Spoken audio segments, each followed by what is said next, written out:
U emisiji se odigrava podela budžeta, gledaoci su primetili da u emisiji ne učestvuju dvoje zadrugara. Reč je o Miljani Kulić i Lazaru Čoliću Zoli, kontroverznom paru čiji su svađe i mirenja obeležili tekuću sezonu zadruge. Ljubavni život Miljane Kulić je bio vrlo problematičan u posljednjim mesecima s obzirom da je morala da bira između Zole i Nenada Macanovića Bebice. Njen odabir su mnogi videli kao izbor između razuma i srca.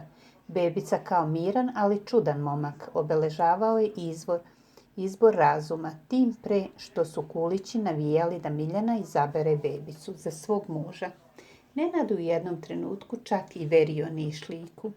Ipak to ništa nije pomoglo, pošto Miljana voli svim srcem Zolu, koga je izabrala za svog dečka. Oni se ovih dana nalaze na rajskom ostrvu gde često vode ljubav, ali i nastavljaju da se bore. Stoga su njihovi fanovi baš zabrinuti zašto Miljane nema u programu. Svi znaju koliko on može biti problematičan, te se boje da je produkcija nije izvela. Ipak gledaoci su pronašli gde se nalaze Zola i Miljana. Naime, njih dvoje su opet otišli na rajsko ostrvo, što je izazvao bes kod gledalaca jer uopšte ne poštuju emisiju.